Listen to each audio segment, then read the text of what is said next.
So the electronic configuration of metal A is 2,8,18,1. இந்த electronic configuration இருக்கு இல்லையா, இந்த எலக்ட்ரானிக் கான்ஃபிகரேஷன் வச்சு தான் அது என்ன மெட்டல் அப்படிங்கிறத நம்ம ஃபைண்ட் அவுட் பண்ண போறோம். சரியா? ஓகே. இதுல எவ்வளவு நம்பர் ஆஃப் எலக்ட்ரான்ஸ் இருக்குன்னு ஃபர்ஸ்ட் கவுண்ட் பண்ணுங்க. நம்ம எலக்ட்ரானிக் கான்ஃபிகரேஷன் போறதுக்கு ஆல்ரெடி ஒரு வீடியோ போஸ்ட் பண்ணியிருக்கோம். சரியா? அந்த லிங்க் டிஸ்கிரிப்ஷன்ல கொடுக்குறோம், இல்லை நீங்க போய் செக் பண்ணிக்கலாம். இந்த சம்முக்கு இந்த கொஸ்டினுக்கு வந்து நம்ம எலக்ட்ரானிக் கான்ஃபிகரேஷன் எப்படி போடுறது அப்படிங்கிறது நம்மளுக்கு தேவையில்லை. ஏன்னா இங்கேயே இருக்கிறதுக்கான answer 2,8,18,1. So total number of electrons எத்தனை இருக்குன்னு பாருங்க. 2 plus 8 10, 10 plus 8 18, 28, 28 plus 1 29. ஸோ எவ்வளவு எலக்ட்ரான்ஸ் இருக்கோ அதுதான் அந்த மெட்டலோட அட்டாமிக் நம்பர். சரியா? இப்போ இந்த 29 அட்டாமிக் நம்பர் இருக்கிற எலமெண்ட் என்னன்னு பார்க்கணும். அது காப்பர். ஓகேவா? So metal A is copper. Find out பண்ணிட்டீங்க. ஏ அந்த மெட்டலுக்கு என்ன மெட்டலோ நம்ம எழுதணும் இல்லையா, அங்கேயே வந்து அது என்ன ஏவா பியா சியா டியான்னு மென்ஷன் பண்ணிடணும். அது கீழே லாஸ்ட்டாக எடுத்து டேப்லெட் பண்ணுவோம். இருந்தாலும் ரியாக்ஷன் எழுதும் போதும் அது என்ன எலமெண்ட்றது பார்த்து எழுதிடுங்க. ஓகே. அது என்ன சொல்லியிருக்காங்க, அந்த metal A when exposed to air and moisture, B a green layered compound is formed. சரியா? அப்ப இந்த ஏ அப்படிங்கிற ஒரு மெட்டல் இதோட ரியாக்ட் ஆகுது when exposed to air and moisture. ஓகேவா? அப்ப ஏர் அண்ட் மாய்ஸ்சரோட ரியாக்ட் ஆச்சு அப்படின்னா இந்த காப்பர் பி அப்படிங்கிற ஒரு காம்பவுண்டை ஃபார்ம் பண்ணுதாமா. ஓகேவா?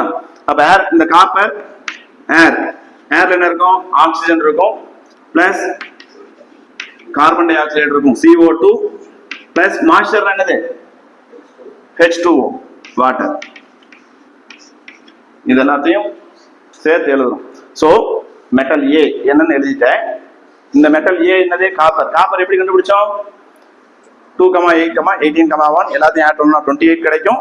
அப்ப 28 அட்டாமிக் நம்பர் ஒரு எலமெண்ட், சாரி 29 வர எலமெண்ட் என்னது, காப்பர். ஸோ அந்த காப்பர் எழுதிட்டோம். ஏ வந்து காப்பர்னு கண்டுபிடிச்சிட்டோம். அது எதோட ரியாக்ட் ஆகுது, ஏர். இது ரெண்டு என்னது, ஏர்ல இருக்கக்கூடிய oxygen and carbon di oxide and moisture. Moisture என்ன ஃபார்முலா, H2O. ஸோ இது எல்லாத்தோட ரியாக்ட் ஆச்சுன்னா ஒரு பேசிக் காப்பர் கார்பனேட் ஃபார்ம் ஆகும். எல்லாருமே இந்த காப்பர் ரிங் செம்பு மோதிரம்லாம் இருக்கு இல்லையா, அந்த மாதிரி யூஸ் பண்ணியிருந்தீங்கன்னா தெரியும். அது இருக்கிற இடத்துல நம்ம இப்படி கொஞ்சம் நகர்த்திட்டு பார்த்தோம் அப்படின்னா வேர்வை இருக்கும் இல்லையா, அதனால அந்த இடம் வந்து கிரீனா இருக்கும். ஓகேவா? அதுதான் இந்த காம்பவுண்ட். ஸோ ஒரு green colour basic copper carbonate அப்படின்ற ஒரு காம்பவுண்ட் ஃபார்ம் ஆகும். காப்பர் கார்பனேட்டுக்கு என்ன ஃபார்முலா, CuCO3. காப்பர் கார்பனேட்டுக்கு CO3. ஸோ காப்பர் கார்பனேட்டுக்கான ஃபார்முலா CuCO3. இது இன்னும் கரெக்டாக சொல்லணும்னா Cu2+, CO3 2-. லோயர் கிளாஸ்ல படிச்சிருப்பீங்க. கார்பனேட் அப்படின்னா CO3 2-, சல்ஃபேட்னா SO4 2-, நைட்ரேட் அப்படின்னா NO3-. இந்த மாதிரிலாம் படிச்சிருப்பீங்க. ஸோ கார்பனேட் அப்படிங்கிறது CO3 2-.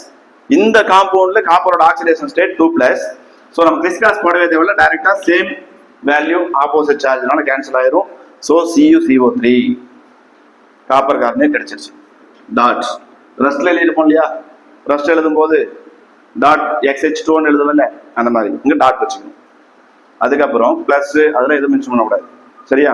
டாட் வச்சுட்டு பேசிக் அப்படின்னு சொல்றோம். பேஸ்னா என்ன இருக்கணும், OH- இருக்கணும். காப்பருக்கு Cu2+. அப்போ Cu2+ and OH-. கிறிஸ்காஸ் போட்டு என்ன கிடைக்கும், CuOH அப்படியே எழுதிக்கோ. இங்க என்ன நம்பர் இருக்கோ அது இந்த OH-க்கு வரணும். இங்க மேல இருக்கிற நம்பர் இதுக்கும், இதுக்கு மேல என்ன நம்பர் இருக்கோ அது இந்த காப்பருக்கும் வரணும். இங்க மைனஸ் எத்தனை, 1. அப்போ Cu1 தான். இங்க நம்பர் மென்ஷன் பண்ண தேவையில்லை. இந்த Cu2+ இருக்கா, இங்க என்ன நம்பர் இருக்கு, 2. அந்த 2 வந்து OH-க்கு வரணும். ஸோ இந்த CuOH twice அப்படிங்கிற ஒரு காம்பவுண்ட் இதோட சேர்த்து CuOH twice. ஸோ இதை ரஃப் பண்ணிடலாம். நம்மளுக்கு அந்த காம்பவுண்ட் பி என்னது, CuCO3 CuOH twice. பேசிக் காப்பர் கார்பனேட். அப்போ காப்பரோட பேஸ் இருக்கு அண்ட் காப்பரோட கார்பனேட்டும் இருக்குன்னு அர்த்தம். அப்போ காப்பர் கார்பனேட் அதோட ஒரு பேசிக்னா என்ன, OH- இருக்கணும். காப்பருக்கு Cu2+, OH-க்கு மைனஸ்னால CuOH twice வருது. காப்பருக்கு 2 பிளஸ் CO3க்கு 2 மைனஸ்னால CuCO3 வருது. ஸோ இந்த பேசிக் காப்பர் கார்பனேட் அப்படிங்கிறது என்னது? CuCO3 dot CuOH twice. ஓகேவா? ஸோ காம்பவுண்ட் பி என்னது?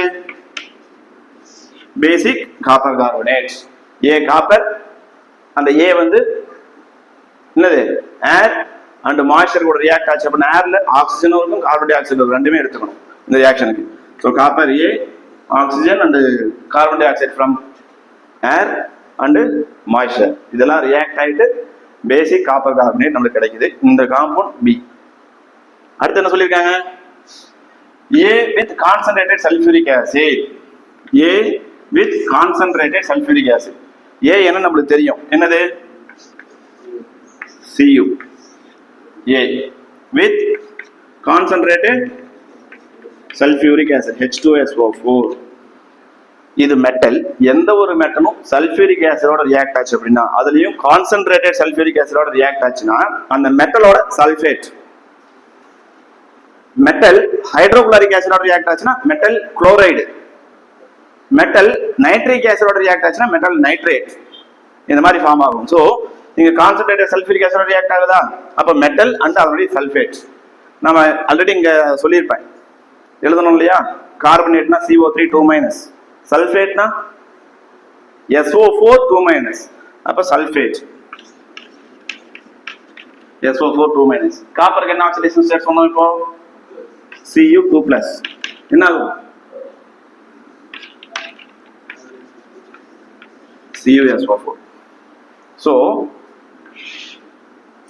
இது ரெண்டும் ரியாக்ட் ஆயிட்டு CuSO4 ஃபார்ம் ஆகும். Metal and sulphuric acid react ஆச்சுன்னா அந்த மெட்டலோட சல்ஃபேட் கிடைக்கும். மெட்டலுக்கு Cu2 பிளஸ் தெரியும், சல்ஃபேட்னா SO4 2 மைனஸ் தெரியும். அப்போ 2 பிளஸ் 2 மைனஸ் கேன்சல் ஆச்சுன்னா CuSO4 காப்பர் சல்ஃபேட் கிடைக்கும். அதோட முடிக்கல நம்மளுக்கு. A with concentrated sulfuric acid forms C and D along with water. எப்பவுமே கான்சென்ட்ரேட்டட் சல்ஃபியூரிக் ஆசிடோட ரியாக்ட் ஆச்சுன்னா அந்த மெட்டல் வந்து metal sulphate plus sulphur di oxide plus water, இது எல்லாத்தையுமே சைடு ப்ராடக்டா கொடுக்கும். So copper plus sulphuric acid gives copper sulphate plus SO2 and H2O. என்ன சொல்லியிருக்காங்க? அப்ப எது சி எது டின்னு பாரு. A with concentrated sulphuric acid form C. இப்போ மெயின் ப்ராடக்ட் என்னது? காப்பர் சல்ஃபேட்டா? இதுதான் C. மெயின் ப்ராடக்ட் என்னவோ அதுதான் ஃபர்ஸ்ட் வரணும். ஸோ C வந்து copper sulphates and D along with water. அப்ப D வந்து SO2வா H2O-வா? SO2 compound C and D along with water. அப்ப இது C இது D, அதோட சேர்த்து வாட்டரும் கிடைக்குதுன்னு சொல்றாங்க. இதை நீ D எழுதிடக்கூடாது, அதுக்கான மார்க் போயிடும். சரியா? அப்ப இது copper sulphate C, SO2 case வந்து என்னது? D along with water. இப்போ இதை எடுத்து டேப்லெட் பண்ணிடுவோம். என்னன்னு எழுதுவேன்? காம்பவுண்ட் ABCD என்னன்னு எழுதிடுவேன். பக்கத்துலேயே ஃபார்முலா, அதுக்கப்புறம் நேம் போட்டு நீட்டா 4 பாக்ஸ் போட்டு டேப்லெட் பண்ணிடுவோம். சரியா? ஓகே. இப்போ இந்த லாஸ்டா C and D find out பண்ணோம் இல்லையா? அதில் பாருங்க, Cu plus H2SO4 gives, இது என்னது? A அப்படின்னு பார்த்தோம். சல்ஃபியூரிக் ஆசிட் ரியாக்ட் ஆச்சுன்னா C and D along with water இல்லையா? இப்போ இந்த C என்னது? காப்பர் சல்ஃபேட் பார்த்தோம், CuSO4 பிளஸ் D என்னது? SO2 sulphur dioxide gas. இந்த ஏரோ மார்க் மென்ஷன் பண்ணணும். இது புக்ல பாத்துங்க. SO2க்கு வந்து ஏரோ மார்க் இருந்துச்சா இது என்ன ரெப்ரசென்ட் பண்ணுதுன்னா இது ஒரு கேஸ் அப்படின்னு சொல்றதுக்காக ஏரோ மார்க் போட்டுருப்பாங்க. சப்போஸ் டவுன்வர்ட் ஏரோ இருந்துச்சுன்னா அது பிரிசிபிடேட் அப்படின்னு அர்த்தம். ஸோ 10th அந்த அளவுக்கு பார்க்க மாட்டாங்க. என்னென்ன காம்பவுண்ட் இருக்குன்னு பாருங்க. SO2 கேஸ், இது D along with water இல்லையா? இந்த ரியாக்ஷன்ல இப்ப ஒரு காப்பர் இருக்கு, இங்க ஒரு காப்பர், LHS RHS போட்டு நீ ட்ரையல் அண்ட் எரர் மெத்தட் போடலாம். அதெல்லாம் 9th நம்ம பார்த்துருப்போம் எப்படி ஒரு ரியாக்ஷனை பேலன்ஸ் பண்றது அப்படின்னு சொல்லிட்டு. ஸோ இங்க ஒரு காப்பர் இருக்கு, இங்கேயும் ஒரு காப்பர் தான் இருக்கு. இங்க பாருங்க, ஒரு 2 ஹைட்ரஜன் இருக்கு, இங்க 2 ஹைட்ரஜன் இருக்கு. ஓகே. சல்ஃபர் இங்க 1 இருக்கு, இங்க பாரு இங்க ஒரு SO4ல ஒரு சல்ஃபர் இருக்கு, SO2ல ஒரு சல்ஃபர் இருக்கு. எத்தனை சல்ஃபர் இருக்கு? 2.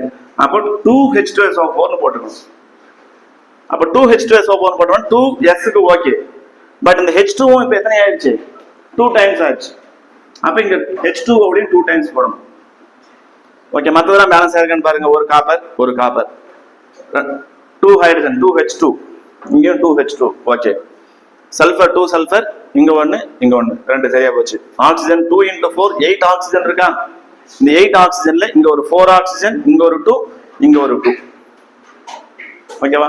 ஸோ பேலன்ஸ் ஆயிடுச்சு. ஸோ இங்க நம்ம கண்டிப்பா இந்த 2H2SO4 அப்படிங்கிறத மென்ஷன் பண்ணணும், இங்க 2H2O மென்ஷன் பண்ணணும்.